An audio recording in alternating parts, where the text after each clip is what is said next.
I'm sure that the vast majority of people who live in America like me were introduced to the Yu-Gi-Oh! Franchise through the 4Kids localization of the anime.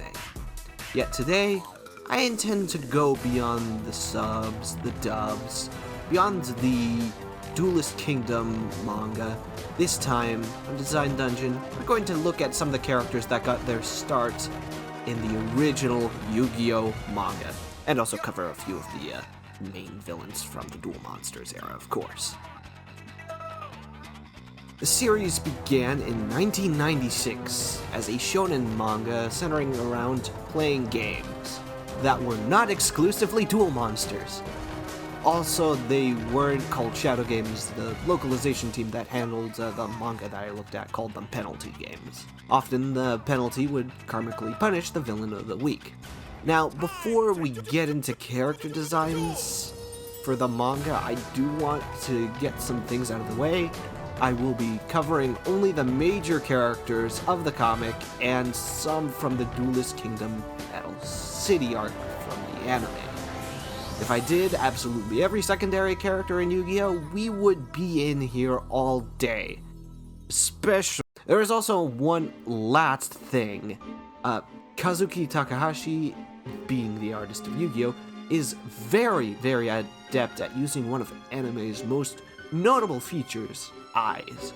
While many may see them as a stylistic choice that is absurdly overused, they do have their purposes. They are very prevalent because they are used to convey a character's personality, and what better example is there than using our protagonist, Yugi Moto? He is the grandson to the local game store guy. Going from earlier, let's address his eyes, because they are very crucial in understanding his character and what state he's in. Normally, Yugi Moto has very large, rounded eyes. This denotes his kind and almost childlike nature. His dark side, which would be later named the Pharaoh in the second anime, has sharper features to his eyes, and are more narrow than the young boy. There are also significant differences for both versions of what became to be known as also Yami Yugi in the original version, which was that he was the same height, but there were changes to his hair and eyes, again, those being very clear indicators of a character's nature in anime. As for the Duel Monsters anime, he was revised to be taller, and even changed the voice actor for that in the 4Kids dub. A choice that the Singapore dub did not take into account early on, and we all know how weird that was. However, let's go back to that hair, that silhouette defining hair. It makes him immediately distinct from the cast, which is helpful because the vast majority of the male protagonists wear their blue school uniform early on. Though he does wear black leather under that uniform. Apparently the artist just thought it looked cool. As for his character, he's fairly consistent across the adaptations. He's what I'd call Shonen Hero Type 2, the everyman. He's not particularly smart, save for a single talent, games. Otherwise, he's fairly average, save for the very mild disposition. Though I'd say the Duel Monsters anime doesn't really get to show his cleverness due to the nature of the game and the plot's propensity for pulling the exact card he needs to beat his opponent. As for the Pharaoh, well, we're only going up to Duelist City, so I'm not really going to say much about the Millennium World arc. Aside from that, it clarifies a lot of things, and it also raises a few other questions, because, let's be honest, it does kind of retcon a few things. Just make me question a lot about this series. All in all, Yugi is a very solid protagonist and has a very distinct design, making him a iconic anime character for that era. Awesome! Jonoichi, or Joey Wheeler in the West, was a common delinquent that quickly befriended Yugi after a few incidents. His hair, like so many in the franchise, defines his design, though his hairstyle was in a state of flux early in the manga, eventually settling on a side-swept cross between a pompadour and a mullet. As for his character, Joey is one of the more consistent members of the original four friends, and probably the most relevant of the bunch. He's the hot-blooded type who, while not the brightest, does have a strong sense of justice, to which he will stop at nothing to see it serve. Heck, in the OG manga, his idea of a game was to just deck a guy who wronged Yugi. Sadly, there were only a handful of times that actually occurred in the Duel Monsters version of the series, with one standout moment being the time he decked Yugi. I'd say he's a fairly decent side character that manages to pull his weight, especially with his motivation to save his sister, at least in the Duelist Kingdom arc. After that, he just kind of slides into just okay. Honda, better known as Tristan Taylor, is another delinquent, but he's a lot more straight-laced and down-to-earth than Joey. This is expressed through his pointed brown pompadour. Can't really say too much about him, aside from being the Yu-Gi-Oh! Equivalent of Brock. It's mainly there to provide exposition, though yet again, in the original manga, he actually does help out with the games that his friends face. Just seems like the original manga handled the characters better. Bravo! Anzu, better known as Taya, is the main girl of the Yu-Gi-Oh! Team. She is a girl. That's really it. It's kind of a walking cliche when it comes to shonen manga and anime. She's that sideline girl who's mainly there for emotional support. Seriously, she duels like 3 times throughout the entire Duel Monster series. Granted, she wins all of them, but I mean, does that really count for all that much? I wish I could say that there's more to her in the manga, the original one of course, but aside from some cheap fan service, I really can't. Bravo! Ryo Bakura is an interesting character, both in design and story.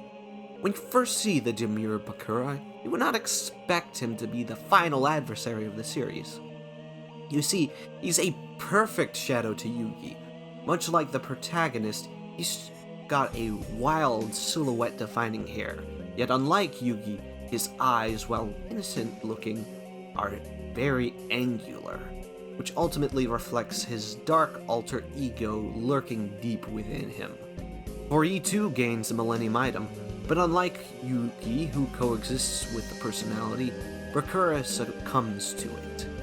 Even Yami Yugi, during the early manga, was focused on dealing out karmic justice, whereas Yami Bakura plotted only to exact his revenge on the pharaoh, and eat steak in a very hammy manner.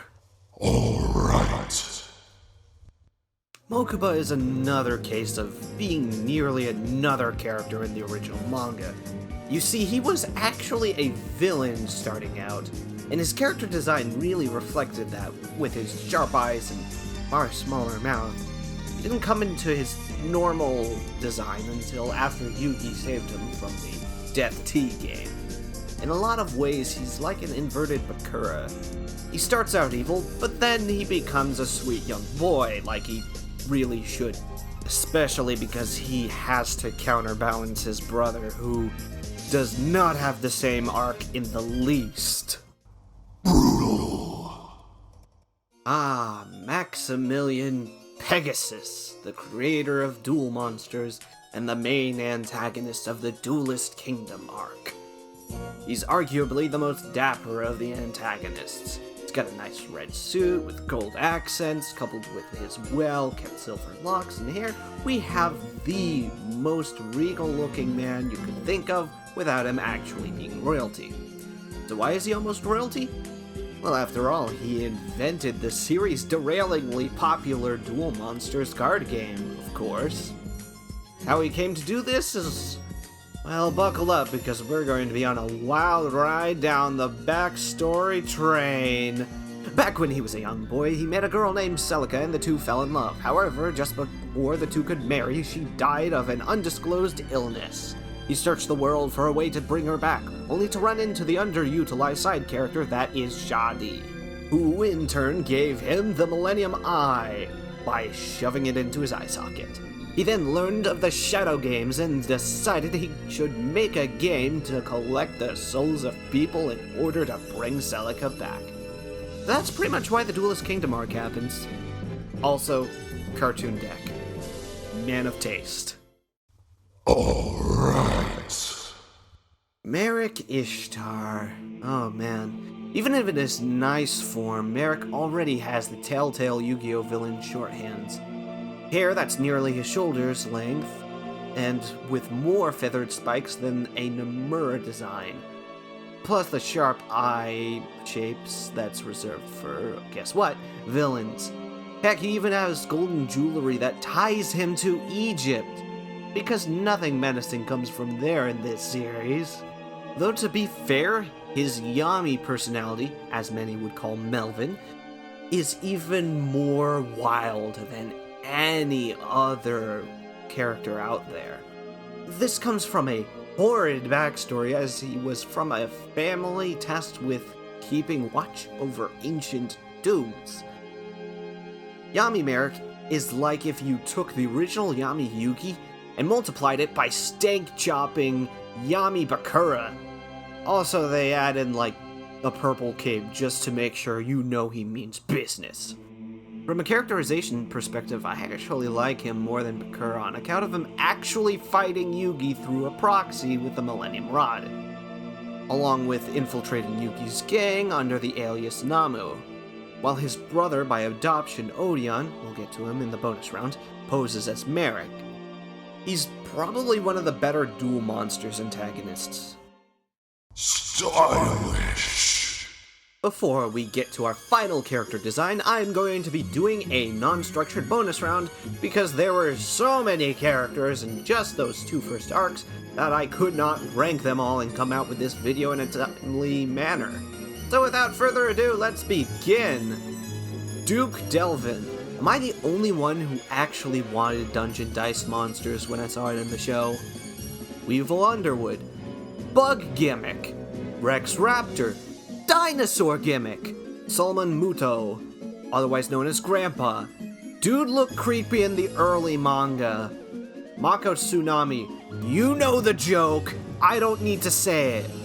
My Valentine. Despite her poor win record, I still liked her as a duelist over Taya, mainly due to her actually participating in tournaments and having an actual character other than stock anime support girl, Bandit Keith.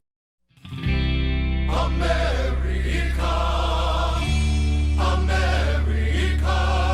Bones. Zombie Gimmick House Poopy. Arcana. Yes, those were actually buzzsaws. Lubins and Umbra. I have no memory of these two. Strings. What is there to say about him other than he's a literal puppet for Merrick? Serenity Wheeler. If it wasn't for that one filler arc, I'd have forgotten she dueled at all. Johnny. He had a neat shadow game in the OG manga, but in the anime, he's just kind of there. Odeon. Plot twist everyone saw coming. Ishizu. Shoddy, but Rule 63. Here he is at last. Seto Kaiba. He's the definitive rival to Yugi, now and forever. His visual design is somewhat the inverse of Yugi. His hair is pretty average, a brown bowl cut, and he tends to dress in a jacket that's either silver or blue, which often reflects his connection to the Blue Eyes White Dragon, which got retconned into some weird thing involving a girl in Millennium World. That was weird. That was very weird. Anyways, now his characterization is probably the most interesting bit about him, especially the differences between the original manga and anime. Mainly that he actually believed in the supernatural. In fact, the entire Death Tea arc was his attempt to recreate the Shadow Games for Yugi. Also, he was far more cruel in the original version. This is partially tied to his backstory. You see, he and Ohmokuba were both orphans that were adopted by Gozaburo Kaiba, the owner of a massive weapons corporation. Seto was groomed to be his successor. Seriously, Gozaburo threw the duel that got Seto Kaiba adopted. Also, when Seto finally took over, the old man leapt out of the boardroom window, laughing madly that losing is the equivalent of death. So yeah, dude had a messed up childhood. As for the anime, it's mostly toned down by 4Kids. And he's also the reincarnation of Pharaoh's advisor or something. And again, that weird girl that became Blue Eyes White Dragon. Millennium World was really freaking weird, which is why I'm not really gonna touch that, okay? Stylish! For those who grew up around the time I did, shows like Yu-Gi-Oh! Were the first time we ever saw anime. Revisiting this particular series has led me to think about how I evaluate characters in anime and manga, as there are key differences between character design priorities when it comes to the West and Japan. For comparison's sake, let's just broadly go over Western styles for a bit. Western character design generally puts an emphasis on form following function, using clear shape language and exaggeration to convey character. Due to this, you will see many art styles when it comes to character design in Western animation, though trends do exist, much to the dismay of many. In Japan, the priorities of character design seem to be different. The characters tend to have more human proportions and body types that are not so varied. The artists tend to use other visual shorthands to convey character, those of course being the eyes and hair, which Takahashi has used masterfully to create the iconic design of Yukimoto, not only influencing the designs of the later protagonists of the Yu-Gi-Oh! Series, but also the designs of other card game anime protagonists. In fact, you could go so far as to say that this series popularized the concept of the card game anime. Next time on Design Dungeon.